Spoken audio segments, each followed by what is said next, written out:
ಬೆಂಗಳೂರಿನಲ್ಲಿ ನೇಪಾಳಿಗರ ಪುಂಡಾಟ ಮತ್ತೆ ಮುಂದುವರೆದಿದೆ. ಫೋಟೋ ತೆಗೆಯುವಾಗ ಅಡ್ಡ ಬಂದ್ರು ಅಂತ ಹೇಳಿ ಕಿರಿಕನ್ನ ಮಾಡಿದ್ದಾರೆ. ವಿಧಾನಸೌಧದ ಎದುರು ಮತ್ತೆ ನೇಪಾಳಿ ಹುಡುಗರು ಪುಂಡಾಟವನ್ನ ಮೆರೆದಿದ್ದಾರೆ. 4 ಪುಂಡರನ್ನ ವಿಧಾನಸೌಧ ಪೊಲೀಸರು ಈಗ ಬಂಧಿಸಿದ್ದಾರೆ. ವಿಧಾನಸೌಧ ಎದುರಿನ ಫುಟ್ಪಾತ್ ಮೇಲೆ ಯುವಕರು ಫೈಟ್ ಅನ್ನ ಮಾಡಿದ್ದಾರೆ. 2 ಗುಂಪುಗಳ ನಡುವೆ ಹೊಡೆದಾಟದ ವಿಡಿಯೋ ಸೋಷಿಯಲ್ ಮೀಡಿಯಾದಲ್ಲಿ ವೈರಲ್ ಆಗಿತ್ತು. ವಿಧಾನಸೌಧ ಪೊಲೀಸ್ ಠಾಣಾ ವ್ಯಾಪ್ತಿಯಲ್ಲಿ ನಡೆದಿರುವಂತಹ ಘಟನೆ ಇದು. ವಿಧಾನಸೌಧ ಪೊಲೀಸ್ ಠಾಣೆಯಲ್ಲಿ ಈ ಬಗ್ಗೆ ಕೇಸ್ ಕೂಡ ದಾಖಲಾಗಿದೆ.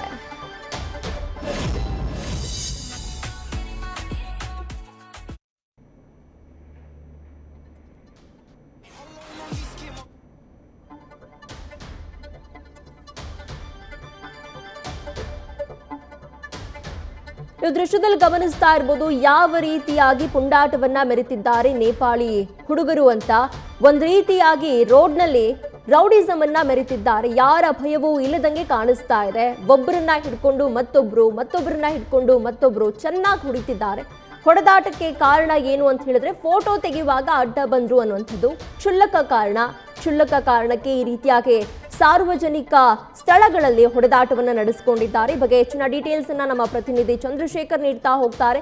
ಚಂದ್ರಶೇಖರ್, ಪಬ್ಲಿಕ್ ಪ್ಲೇಸ್ ನಲ್ಲಿ ಈ ರೀತಿಯಾಗಿ ನ್ಯೂಸೆನ್ಸ್ ಅನ್ನ ಕ್ರಿಯೇಟ್ ಮಾಡ್ತಿದ್ದಾರೆ. ಇದು ಮೊದಲ ಬಾರಿಗಲ್ಲ. ಇದೇ ರೀತಿಯಾಗಿ ನೇಪಾಳಿ ಹುಡುಗರು ಫೈಟಿಂಗ್ ಮಾಡ್ತಾ ಇರುವಂತಹ ಬಹಳಷ್ಟು ವಿಡಿಯೋಗಳು ಕೂಡ ನಾವು ನೋಡಿದ್ದೀವಿ. ಈಗ ಮತ್ತೊಂದು ಗಲಾಟೆ. ಹೆಚ್ಚಿನ ಡೀಟೇಲ್ಸ್ ಅನ್ನ ಕೊಡೋದಾದ್ರೆ.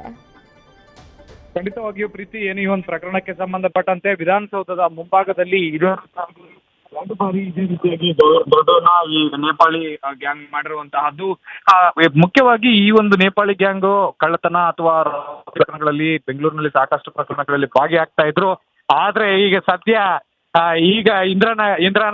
ಇಂದಿರಾನಗರದಲ್ಲಿ ಇರುವಂತಹ ಒಂದು ಸೆಕ್ಯೂರಿಟಿ ಗಾರ್ಡ್ ಕೆಲಸ ಮಾಡ್ಕೊಂಡಿರ್ತಾರೆ.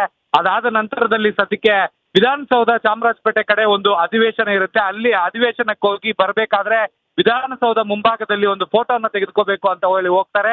ಆ ಫೋಟೋ ತೆಗೆದುಕೊಳ್ಳುವಂತ ಸಂದರ್ಭದಲ್ಲಿ ಈ ಒಂದು ಗಲಾಟೆ ಆಗಿರುವಂತಹದ್ದು. ಫೋಟೋ ತೆಗೆದುಕೊಳ್ಬೇಕಂದ್ರೆ ಅಡ್ಡ ಬರ್ತಾ ಇದ್ದಾರೆ ಅನ್ನುವಂತ ವಿಚಾರಕ್ಕೆ ಸಂಬಂಧಪಟ್ಟಂತೆ ಗಲಾಟೆ ಆಗಿ ಜೋರಾಗಿ ಹೊಡೆದಾಟ ಆಗಿರೋದು.